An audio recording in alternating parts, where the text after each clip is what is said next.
Então são relatos de tratamentos espirituais, que nada mais é do que a consequência de tudo que a gente está vendo nesse livro, Passe como Cura Magnética. Todo o objetivo principal é trazer algum benefício para os pacientes, e nesses tratamentos a gente vai ter algumas respostas de acordo com o merecimento e a sintonia daqueles que se submetem à doação fluídica. Vai ter esse grau de resposta ou até de cura no grau mais elevado. Então agora é o módulo 13, a aula número 13 do capítulo. Então o objetivo é estudar esses exemplos de assistência a espíritos encarnados, desenvolvidas por equipes do mundo espiritual com apoio de equipes do mundo terreno, exatamente como se faz em toda casa espírita de passe, como essa, que não é uma exceção. Então, buscando entender melhor esse fenômeno que é polêmico nas vistas da nossa ciência contemporânea, para entender isso. Então, a gente faz um estudo do capítulo 7 e 19 dos Missionários da Luz, do capítulo 17 dos Domínios da Mediunidade, e eu trago também alguns casos atendidos aqui no estudo dos prontuários do nosso grupo, que já funciona já há mais de 10 anos. Eu estou participando aqui desde 2008. Então, através desses exemplos de como funciona, a gente vai entender um pouco melhor.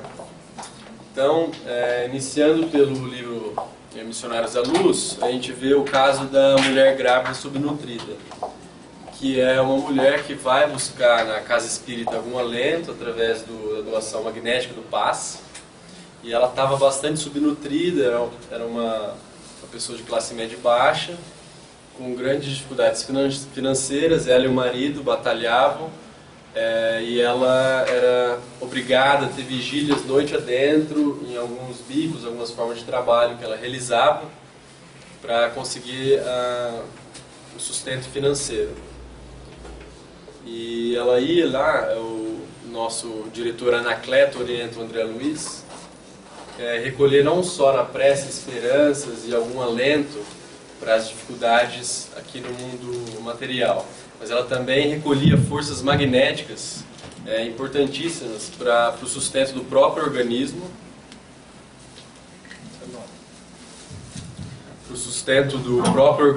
e também do embrião que estava em desenvolvimento.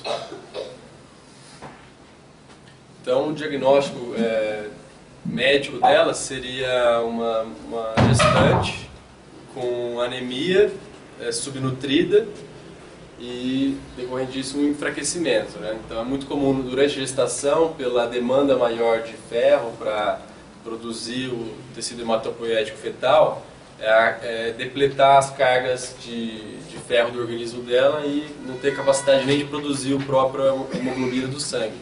Então é muito comum a anemia da gestante, e por isso que se suplementa com sulfato ferroso, que não ocorria na ocasião que ela não tinha acompanhamento nenhum. Então era um caso bastante complicado por essa debilidade orgânica, com risco de abortamento espontâneo. E o tratamento, no caso, lá na casa espírita, era o passe espírita misto, com doação ectoplasmática do fluido magnético, fluido vital ou ectoplasma, que são sinônimos, associados com o acompanhamento espiritual e a doação da equipe espiritual. Tá dando para ouvir? Tá bom.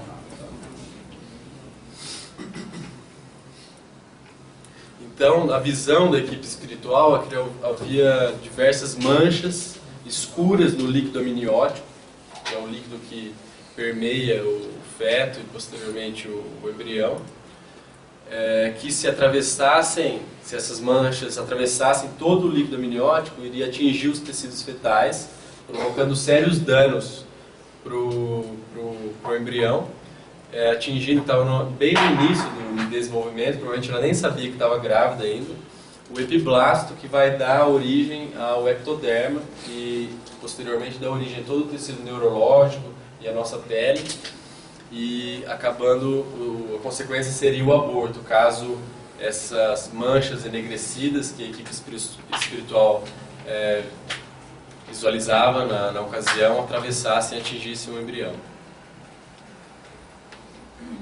Então o André Luiz ele fala que ele presenciou esse caso, essa cena, muito comovido, porque era uma mãe sacrificada, uma mãe que é batalhadora, ela tinha a intenção de melhorar, ela era honesta, tinha toda a vontade, a fé de fazer o melhor que ela era capaz de realizar. Só que aí, na hora prática em si, da doação, foi o chefe, o Anacleto, que arrebatou o André Luiz para explicar o que iria acontecer.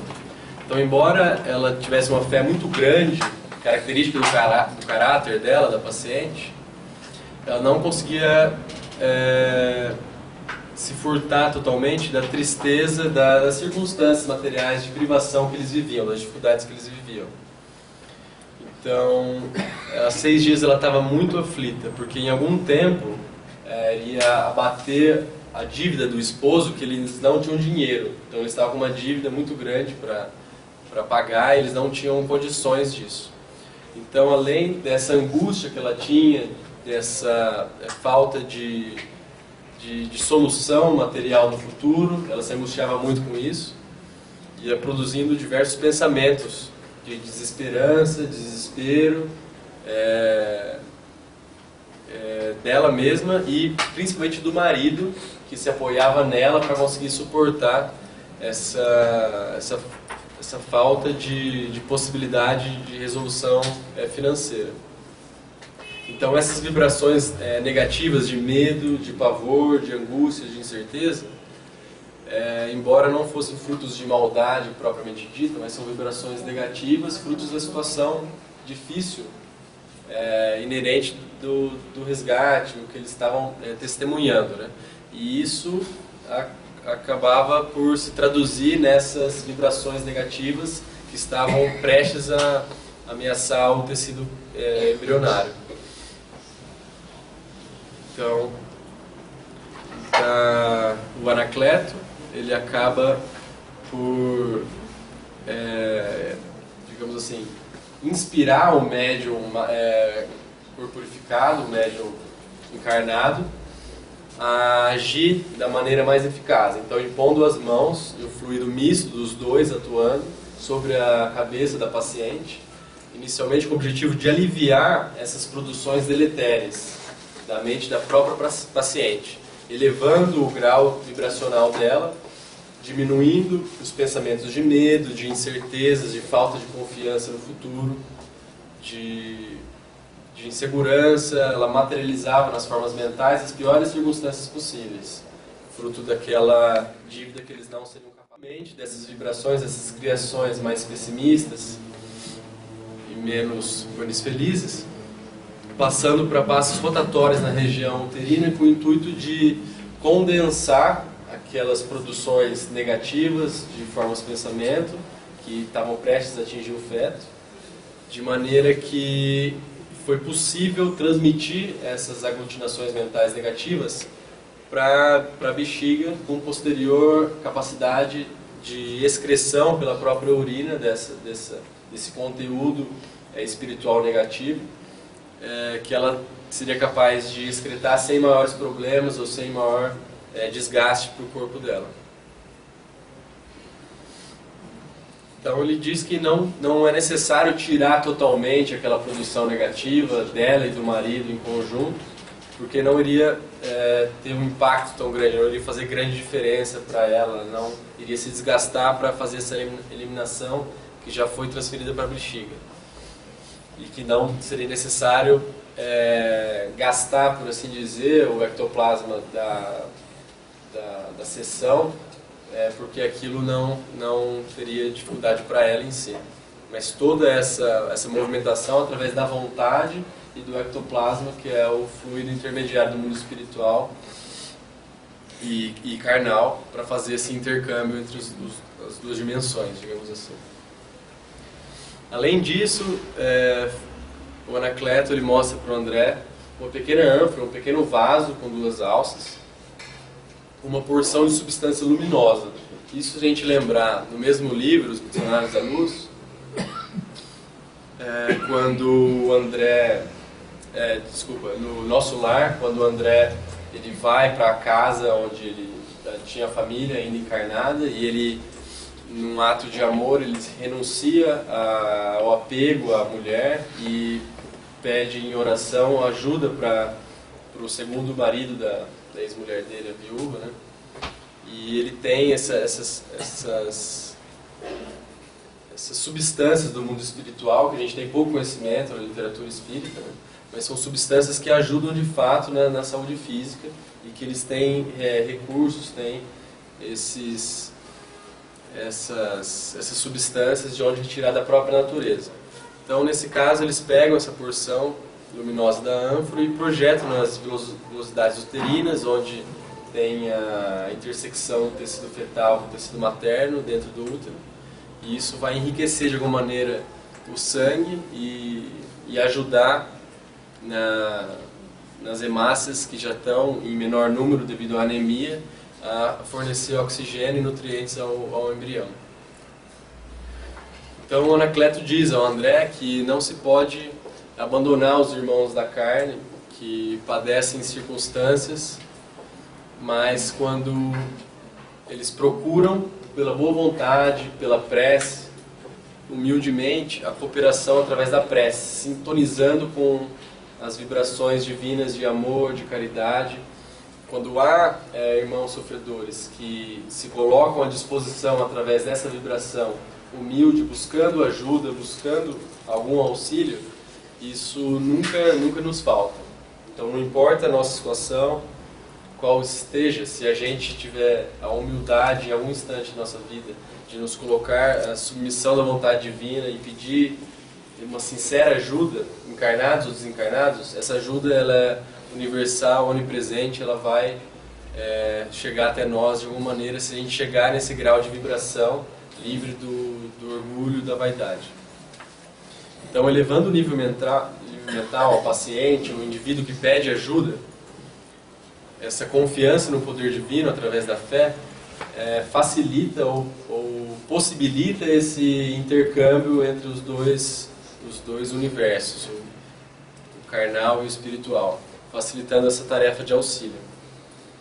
Então existem imensos exércitos de trabalhadores desencarnados que se movimentam em toda parte em nome de Deus. E quando nós desencarnarmos, a gente vai ter essa infinidade de trabalho pela frente. Então nunca faltará trabalho para nós, que a gente sempre pode encontrar no irmão ao nosso lado algo de útil a fazer. Então não importa qualquer que seja o abismo que nós estivemos, o grau de sofrimento que a gente tem. A grande chave do cárcere do nosso próprio sofrimento é o momento presente e o trabalho no bem, em qualquer que seja a área, encontrando em todas as formas de vida uma manifestação de Deus e uma oportunidade de nós nos tornarmos úteis, e a partir disso a gente vai conseguir sair do sofrimento que nós criamos para nós mesmos. Aqui já nos domínios da mediunidade, o diretor é o Conrado. Não sei se é o mesmo Conrado que trabalha aqui, o médium, né? Esse livro foi lançado em 55, né? Eu acho que ele não tinha encarnado ainda. Quem sabe, né? Era ele trabalhando.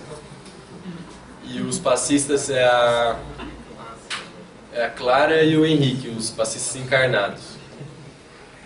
E eles encontram uma senhora quase não conseguia ficar em pé, bastante abatida. E eles já, na análise espiritual deles, já detectam que ela tem uma insuficiência cardíaca, com uma congestão hepática pela dificuldade de circulação sanguínea no fígado. E com uma análise mais criteriosa, eles veem uma obstrução biliar e do ducto colédoco, com excesso de bilirrubina, que estava sendo levado até para o sangue, causando a icterícia, que é quando a pessoa fica amarelada. Isso eles observaram num olhar rápido, né? E o Conrado explica, né, que essa icterícia, de alguma maneira, ela nasceu num acesso de cólera no reduto doméstico. Então ela brigou com alguns familiares dela e ela se permitiu vivenciar aquela irritação por um período exacerbado a ponto de causar uma hepatite, na qual a icterícia é a consequência. Então a gente vê, do ponto de vista médico, que era um paciente que já com comprometimento circulatória devido à insuficiência hepática, causando uma congestão venosa hepática devido à bomba cardíaca insuficiente. Então ela tinha um ponto fraco, e a corda sempre vai espanar no lado mais fraco. Então ela já tinha essa debilidade orgânica, devido ao desequilíbrio emocional, psíquico e espiritual.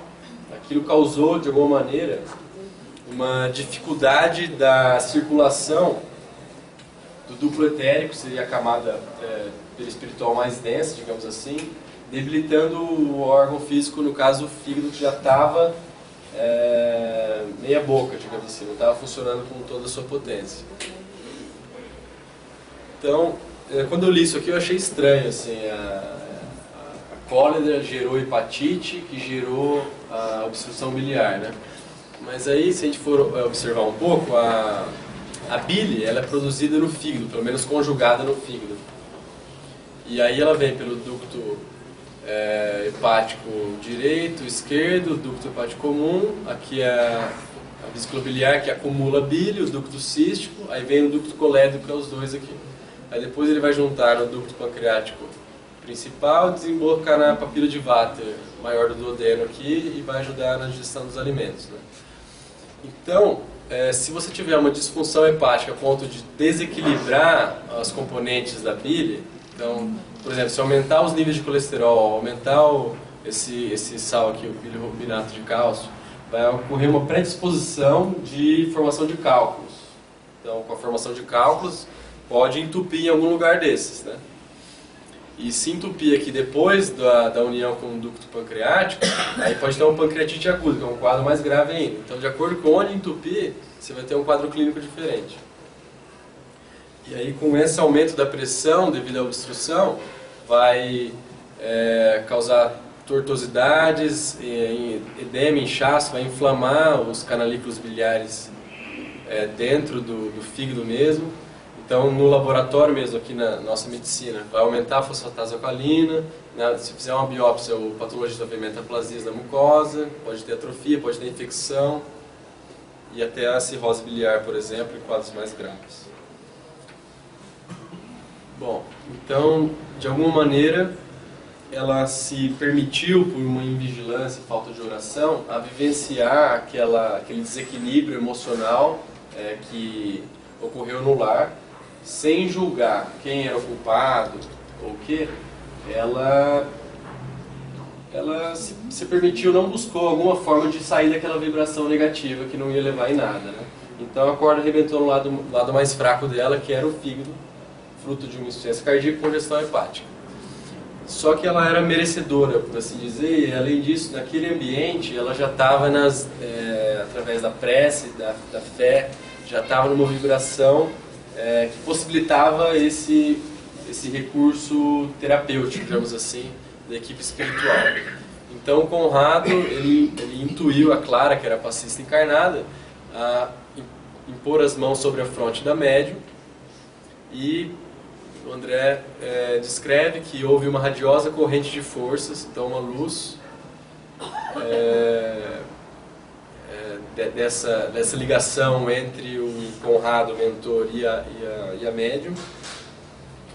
Com isso, ela descia as mãos, fazia passos longitudinais da cabeça até o fígado da enferma, né?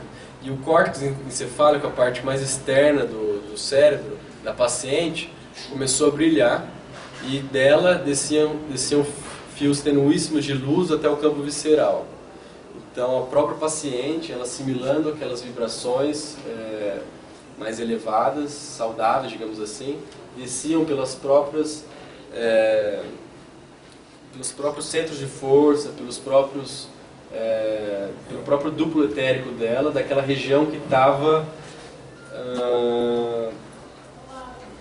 adoentada, digamos assim, sem circular as energias na região hepática devido ao desequilíbrio da raiva, da ira. E aí, devido ao passe, a vibração que ela se possibilitou, novamente, digamos assim, as correntes benéficas que dão vivacidade ao órgão, se puder, pôde fluir novamente, como se você fizesse um cateterismo cardíaco, desse vazão da artéria coronária e o tecido cardíaco volta a ter vida, Nesse caso foi as vias espirituais do perispírito mais denso que foram desobstruídas e essa energia pôde correr para dar vivacidade para o órgão. Porque sem o duplo etérico, sem o perispírito, o nosso corpo ele morre, ele padece. O desencarne ocorre quando o perispírito, juntamente com o espírito, se desconecta do nosso corpo físico. O corpo, matéria, não gera vida, a matéria é só animada pela força espiritual. E essa energia pôde circular novamente através desse auxílio magnético. E a paciente já sentiu algum alívio. Contudo, quando o André pergunta assim, e agora, está curada? É claro que não, porque ela já tem um quadro grave, uma insuficiência cardíaca, uma congestão hepática, estava ictérica, não vai curar de uma hora para outra, graças a essa nova possibilidade de circulação saudável do corpo espiritual mais denso. Então nós temos aqui órgãos e vasos já comprometidos, é um quadro muito mais grave. Então não adianta você dar passe e o paciente está com uma apendicite supurada. Um exemplo mais grosseiro e mais óbvio, né? Então cada grau do espectro da doença, da história natural da doença, vai ter sua indicação de tratamento específico. Então de acordo com a evolução, você pode obter algum alívio e tudo mais, mas a cura é muito delicado você falar. E o tempo ele vai ser fundamental para a solução.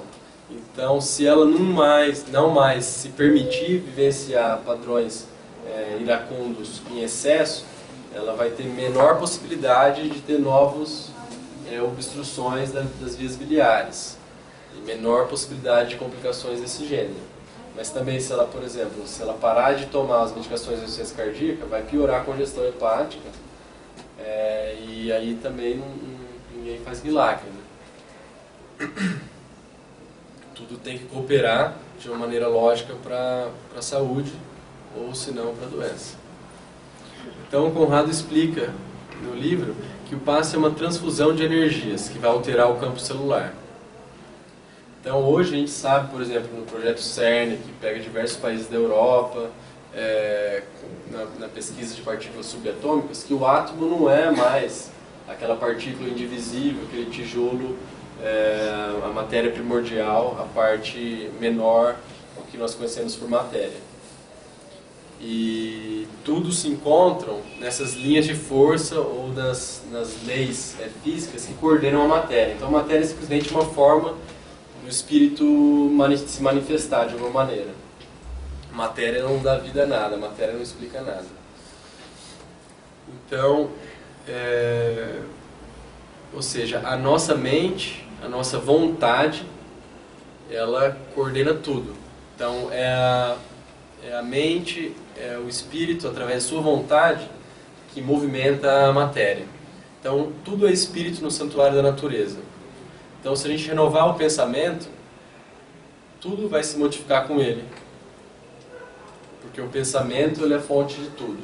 É claro que, como naquele caso, a matéria já tinha sido danificada a um ponto de que é necessário muito tempo, com uma ação do pensamento modificado durante muito tempo, para haver a cura. Então, de acordo com o tempo levado com pensamentos negativos, você tem consequências que podem levar muito tempo no pensamento renovado para se reverter o processo. Então, de acordo com o grau de lesão da doença, não existe mudança instantânea de saúde para a doença. Esse é um processo. Então, a mente reanimada, através dessa nova vibração no trabalho de passe, ela pode reerguer as vidas microscópicas, como o André fala, os animalículos infinitesimais que são o nosso corpo, que nos serve no tempo do corpo, edificando as nossas valiosas reconstruções, as nossas possibilidades de escolha de atuação no mundo corporal. Então o passe é uma contribuição para quem saiba recebê-lo, para quem está apto a recebê-lo. Se o paciente não tiver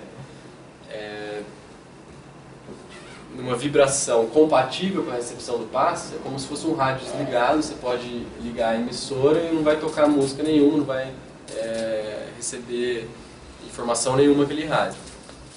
Então é necessário que o paciente tenha respeito e confiança que o valorizam para ele ter algum efeito. Bom, esse caso é muito interessante, que é o caso da 10ª vez. É muito bacana, se quem não leu tem a oportunidade de ler. Então, voltando ao Missionários da Luz, o diretor é o Anacleto, né? Então, é um frequentador habitual da casa espírita.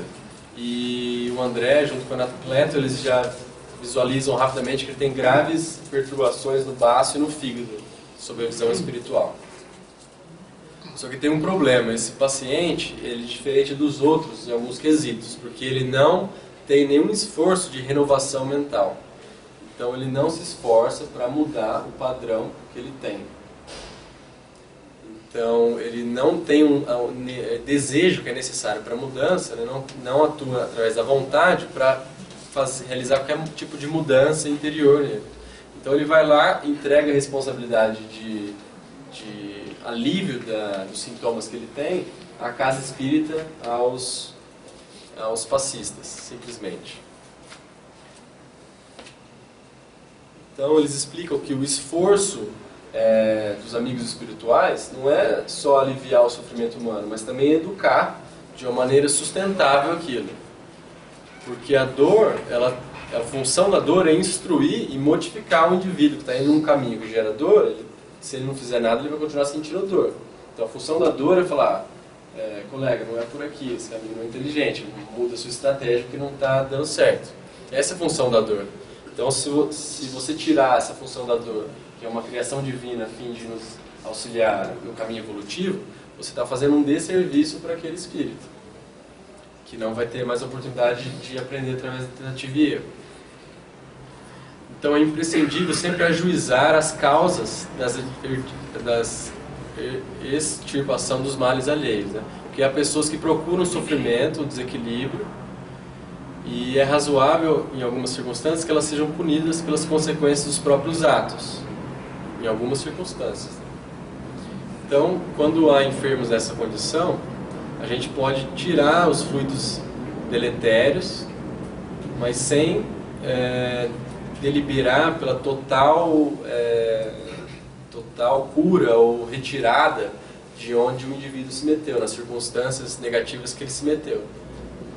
Porque se isso foi feito por 10 vezes consecutivas, a título de benemerência, de caridade divina, do amor divino, e essas 10 oportunidades elas vão se aproveitam, o indivíduo não se modifica de nenhuma maneira, é necessário entregá-lo à sua própria obra, a fim de que aprendam consigo mesmos.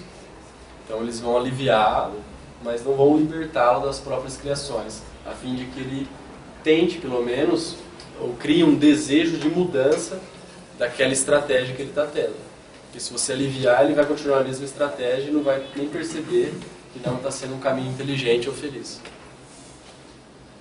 Então, o Anacleto diz que é preciso entregá-lo a si mesmo, para até que ele adote uma nova resolução.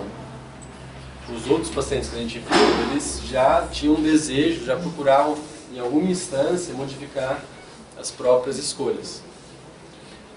Então, o passe ofereceu-lhes alguma melhora, mas não permitiu que alijasse, retirasse todas as cargas destruidoras desse amigo rebelde. Então, a missão nossa é de amparar os que erraram, mas não fortalecer os erros. Eu tive dificuldade a primeira vez que eu li esse capítulo, porque eu achei meio falta de caridade. Mas realmente, depois lá pensando assim, você vai fortalecer o erro do amigo, porque se você não der um feedback do resultado das escolhas dele, ele não vai saber aquilo que ele está escolhendo. Ele precisa enxergar o resultado do que ele está escolhendo para ele decidir se ele quer continuar aquele caminho ou não quer. Se você venda ele e não consegue enxergar aonde que ele está escolhendo andar, não tem como ele aprender. Então era um homem que tinha um temperamento menos simpático, era muito caprichoso. Ele gostava, ele tinha um prazer de instigar as rixas e discussões apaixonadas sobre o império dos seus pontos de vista.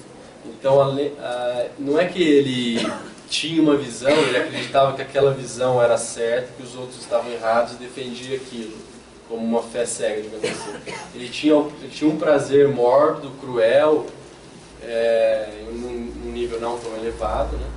mas de instigar essas discussões, essas rixas. Então ele tinha algum prazer, tinha alguma crueldade nesse movimento, né, nessa psicodinâmica dele. Então ele, não se acautelando, ele encolerizava diversas pessoas, despertando a cólera e a mágoa em todos. E aquilo, é claro, tinha consequências nele. Então ele era um centro de convergência de intensas vibrações destruidoras. E ele veio em busca de melhoras, algumas semanas, né, pelos sintomas, pelo desgaste que ele estava sentindo. E ele foi orientado no serviço do amor cristão, chamando para ele a consciência da importância da prática dessas obrigações para o seu próprio bem-estar. Mas ele entrou por aqui e saiu por ali. Então, ele não ouviu ninguém, ele adquire esses ódios com facilidade, ele não percebe, não tem ideia, não tem consciência de que ele agindo assim, ele está prejudicando a si mesmo.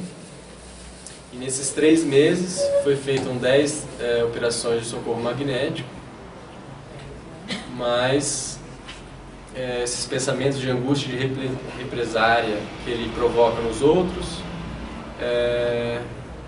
acabam atingindo ele mesmo, né? Então, a única possibilidade é deixá-lo a sós com essa experiência para ele aprender e ganhar novos valores. Aí mais tarde, se ele tiver uma vontade sincera de mudança, ele vai receber o socorro completo. Então o Senhor, Ele ama todos nós, mas Ele nunca vai perder a ocasião de nos aperfeiçoar, nos polir e principalmente nos educar, ou seja, nos ensinar a fazer escolhas. Então agora, alguns casos atendidos por nós, eu modifiquei umas características para... Bom, o quadro é exatamente esse, mas algumas características da pessoa eu modifiquei para não ter problema de falar em público. Então esse caso é um homem de 40 anos, ele busca espontaneamente essa casa espírita aqui, o Caibar, dizendo pra gente que ele veio intuído pelo mentor dele. Ele fala que tem um diagnóstico de esquizofrenia e está em acompanhamento no SUS.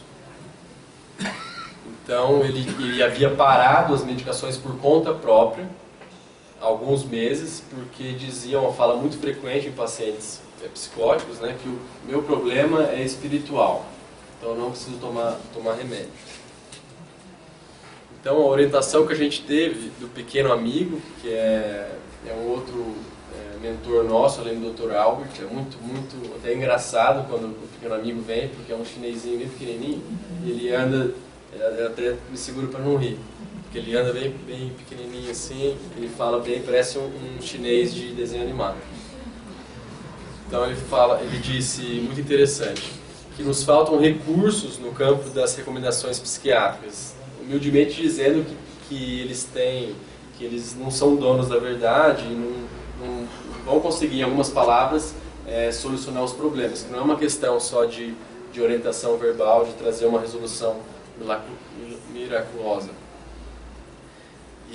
Mas é que é muito importante orientar que não existe substituição de tratamento, e sim soma de esforços.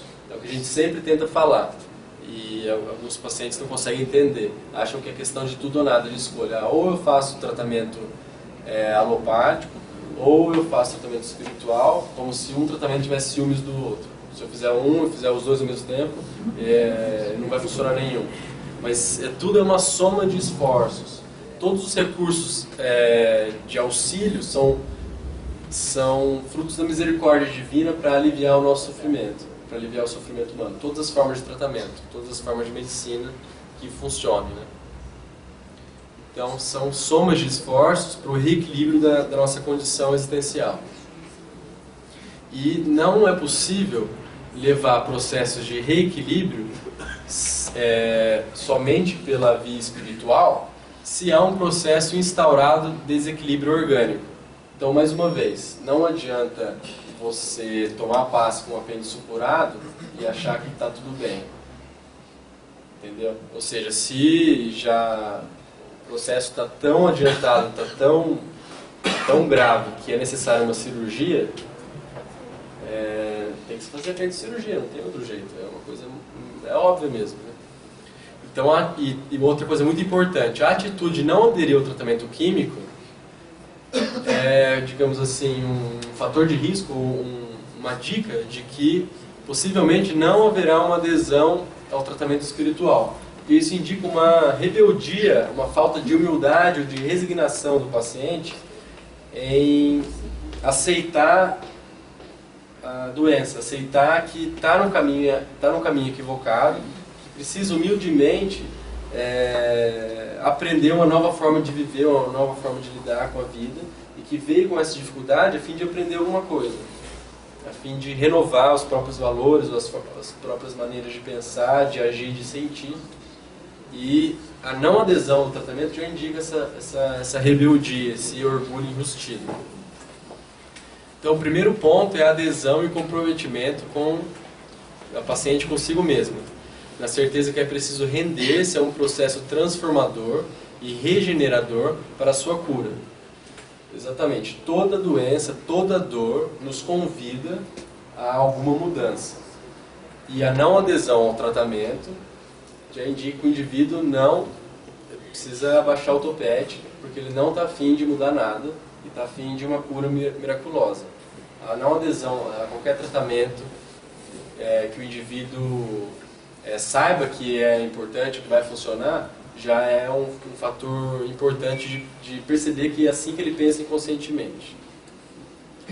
Então, muitas vezes, o indivíduo ele não se rende à oportunidade de modificação da doença, ele passa uma existência inteira rodando de lugar em lugar.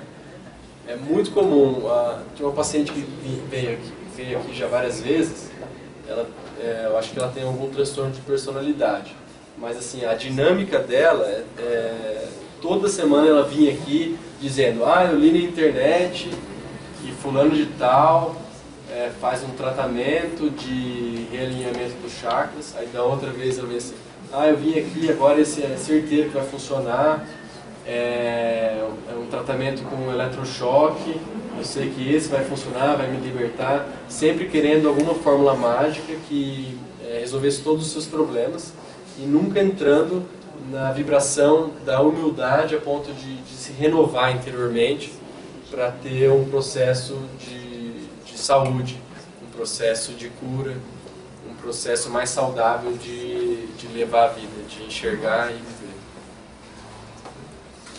Então, o pequeno amigo diz que é parte importante do tratamento aqui, nosso comprometimento de ajudar esses indivíduos, os nossos irmãos, a entender a responsabilidade de cada um com o seu próprio processo de cura.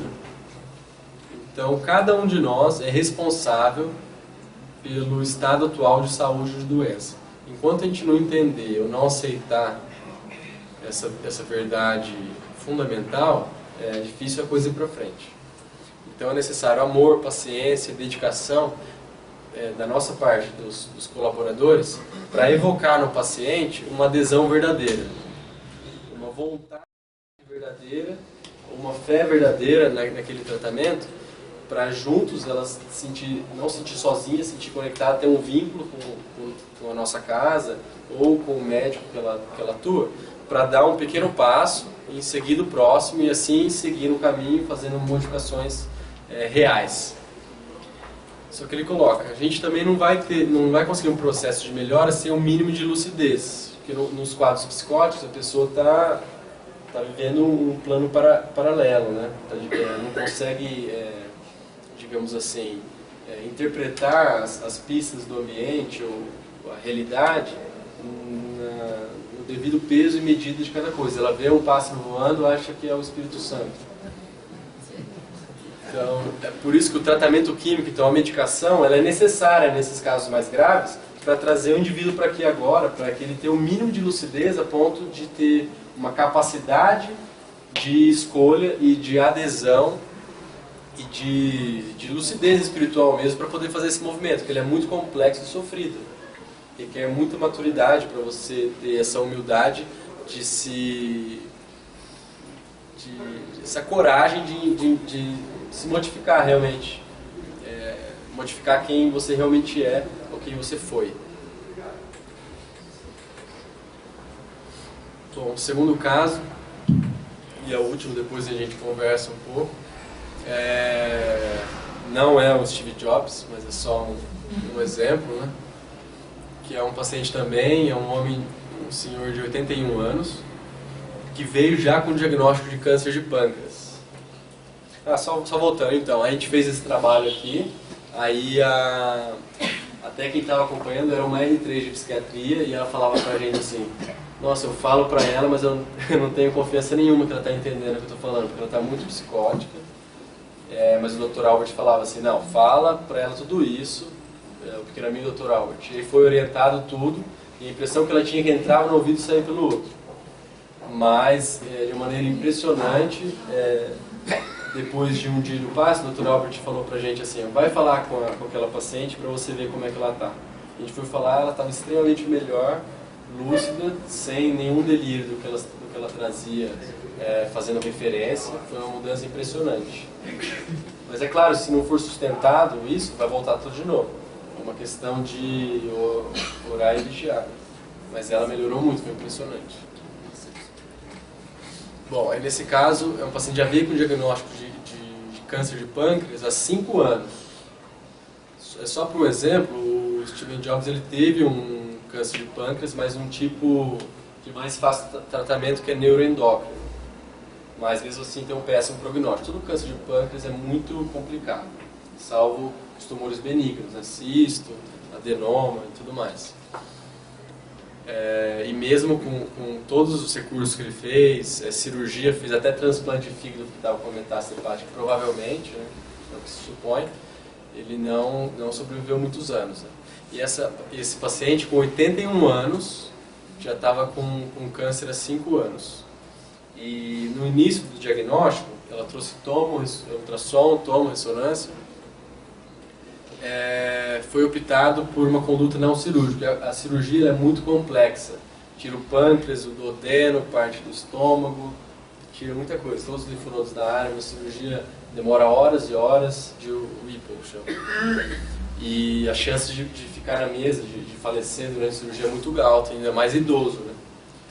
E alguns médicos, não todos, mas optaram por até não realizar a quimioterapia, porque as vantagens são realmente discutíveis na literatura médica. Por um paciente ser idoso, ele já vai viver poucos meses. É melhor ele viver poucos meses com uma qualidade de vida melhor do que viver alguns meses a mais, só que vomitando, careca, com todos os efeitos colaterais. Então isso é discutível, não existe uma certeza, algo óbvio na literatura médica. Então, por exemplo, a sobrevida ao redor em 5 anos é de 10%. Então esse paciente já tinha ganhado loteria já. E isso tratada, né? Quando não tratada, a expectativa de vida é de 6 meses. E aquele paciente não tinha sido tratado. E o único tratamento com possibilidade de cura total é a duodenopancreatectomia, que é a cirurgia mais radical. Se você estiver isolado lá sem nenhuma micrometástase à distância, você pode curar se for bem no começo. Mas é muito difícil porque no começo é assintomático. Só tem sintoma quando cresce, comprime a via biliar, por exemplo, tem icterícia ou empachamento. É muito difícil o diagnóstico precoce. Então, por exemplo, nessa Universidade de Kyoto aqui, 123 pacientes tinham metástase à distância, foram tratados e a sobrevida mediana foi só de 3 meses. E os 52 pacientes que tinham tumor irressecável, ou seja, não dava para tirar totalmente o tumor, mas mesmo assim era um tumor localizado, sem disseminação à distância, eles viveram só menos de 8 meses. Só para dar uma ideia de que o prognóstico é muito ruim, né? Outra série de pacientes, a sobrevida varia de 1 ano a 2 anos mais ou menos. E quando tem intervenções cirúrgicas mais agressivas, com o intuito de tirar totalmente o tumor, a média é de 10 meses. E quando só tem finalidade paliativa de alívio, descompressão ou só biópsia, é de 10 meses quando é só biópsia e de 1 a 2 anos quando tem a finalidade curativa. Então o negócio é feio.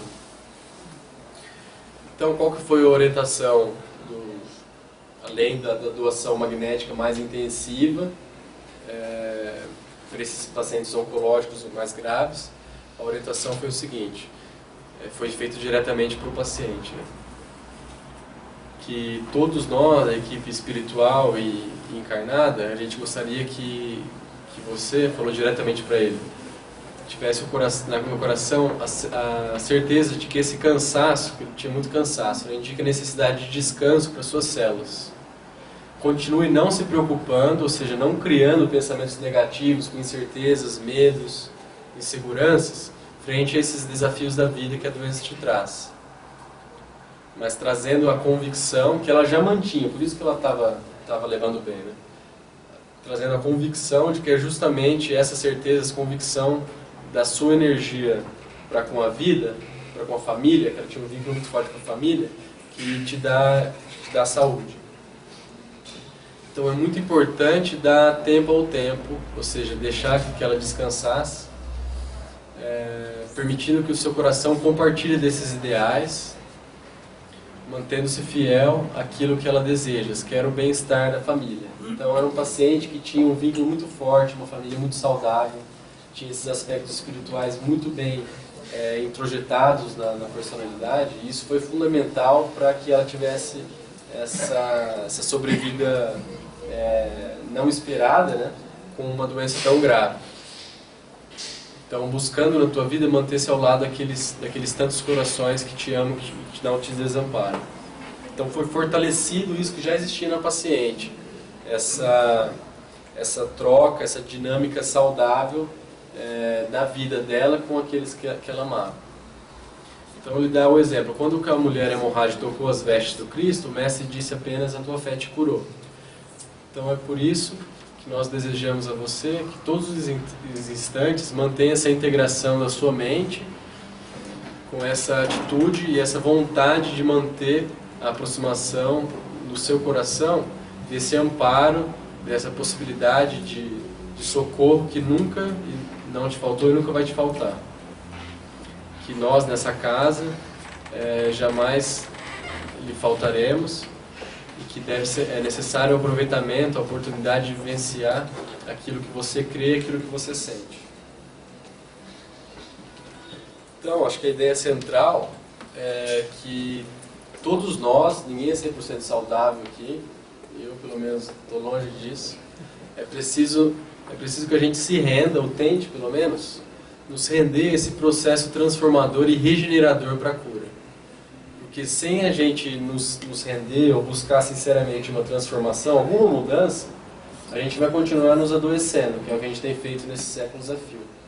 E a gente precisa se render ao exemplo do Cristo, ao padrão do Cristo, ou a doação de vida, a doação daquilo que é mais sagrado, ou seja, o nosso tempo, a nossa atenção, as nossas orações, o nosso olhar. Ou seja, nos doarmos realmente às outras formas de vida que são manifestações de Deus que estão ao nosso lado o tempo todo.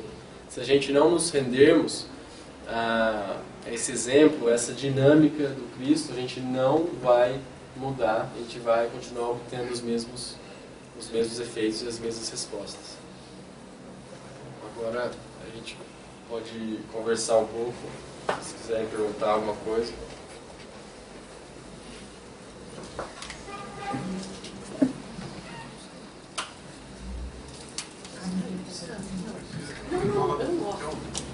Eu queria te perguntar uma coisa a respeito de paciente com câncer.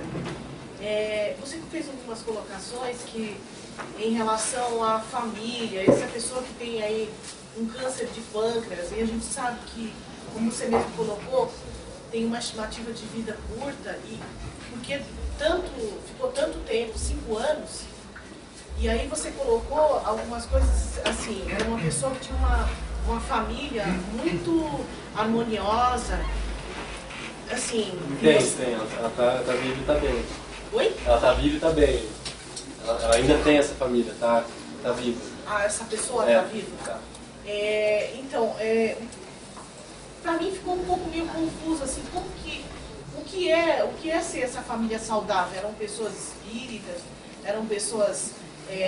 como que eram? Pessoas que faziam esclarecidas em relação à religião? O que era? O que foi? Porque ficou uma coisa assim meio que não ficou muito claro para mim.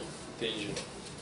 Bom, nesse caso, realmente é uma família espírita, mas o mais importante não é a compreensão intelectual da doença ou do significado disso, mas é essa vivência de troca energética, de acolhimento. Então, ela não se sentia sozinha o tempo todo, ela era importante para todos os membros da família, tinha uma troca, uma confiança muito grande, eles estavam coesos, sem uma dependência negativa uns dos outros, eles realmente se amavam, confiavam uns nos outros, e isso ajudava a essa permuta energética saudável. E isso ela fazia com todos, uma pessoa bastante espiritualizada. Então, de alguma maneira, quando o indivíduo ele é útil para as outras pessoas e ele vivencia de maneira saudável, há uma moratória divina de um estacionamento da doença. Então, o próprio natural diz que nesses casos, quando o indivíduo consegue ser útil, sentir útil, ou seja, consegue doar amor para quem estiver do seu lado, a doença ela se estaciona para uma moratória divina. E era isso que ela conseguia fazer com a família e com os amigos. Ou seja, ela vivenciava o amor num nível a ponto de ter essa moratória. E creio que até importância para essa família, né? Que a moratória, geralmente, além do merecimento, é quando você tem importância, você faz a diferença na vida daquelas pessoas também, né? Esse componente é intrínseco, né, com relação a isso. E ela faz muita diferença na vida da família. Dessa família, né? Nós temos visto muitas pessoas ultimamente, em formação espírita, não resistindo estoicamente a doenças como o câncer, mas encarando-a como um resgate kármico. E eu tenho visto muitos casos com sucesso. A vida se estender, a pessoa não passar por uma operação cirúrgica, né? E continuar vivendo e, inclusive, superar. Eu tenho visto muitos casos assim ultimamente. Mas é o modo como realmente a pessoa encara, né? Isso tudo, né? Quando a pessoa acha que ela tem esse resgate kármico a ser feito, né? E encara isso como tal, Passa a ver de maneira diferente. há um outro enfoque, né? Com certeza. Se a culpa fosse útil, teria dezenas de citações de culpa no Evangelho. Mas em nenhum momento Cristo falou em culpa. Quando ele ajudava alguém, ele não falava assim, vai para o canto e pensa no que você fez. Ele falava simplesmente assim, ó, vá e modifique sua conduta. Então ele falou assim, ó, não está dando certo por aqui, vai e faz diferente. É só isso. Então assim, olhando sempre para frente. Então, quando o indivíduo enxerga a doença como uma oportunidade de fazer diferente no aqui e no agora, olhando para frente e sem olhar para trás e ficar se martirizando, ele vai dar vazão, dar movimento a essas energias saudáveis, que é justamente a função da doença. Então ele vai simplesmente responder aquilo que Deus espera do aprendizado dele. E se ele ficar olhando para trás, pensar o que ele fez e o que ele não fez, ele vai estar agravando a situação, com certeza. Então, mas o que eu acho que é importante que o paciente, ele cuide, ele faça todo o tratamento necessário, né? Sim. Para que ele possa, porque também assim, desistir, abandonar do tratamento alopático não é saudável. Quer dizer, ele só não fez aquilo porque não era recomendado por uma grande quantidade de pessoas, não é isso? Exatamente. Fazer tudo o que é possível fazer na linha médica, mas também fazer na linha espiritual. Acho que é esse o caminho da sobrevida, não é isso? Com certeza, porque lembra do outro caso que a gente viu. O paciente tinha uma recomendação forte e clara de que ele devia seguir o tratamento alopático naquele caminho, tomar aquela medicação, aquela classe de medicações, e não tomou. Mas isso indicava uma certa rebeldia, um movimento diferente desse, de renovação. Agora, no caso do paciente com câncer de pâncreas, ele, muito pelo contrário, ele fez um acompanhamento extenso, sempre acompanhado pela família em todos os médicos que foi avaliado diversas opiniões, feitos todos os exames, e ponderado de maneira bem demorada, equilibrada e madura a melhor alternativa, né? Então, é bem diferente. Embora não tenham seguido o tratamento, o meio que aconteceu dessa forma é totalmente diverso nos dois casos.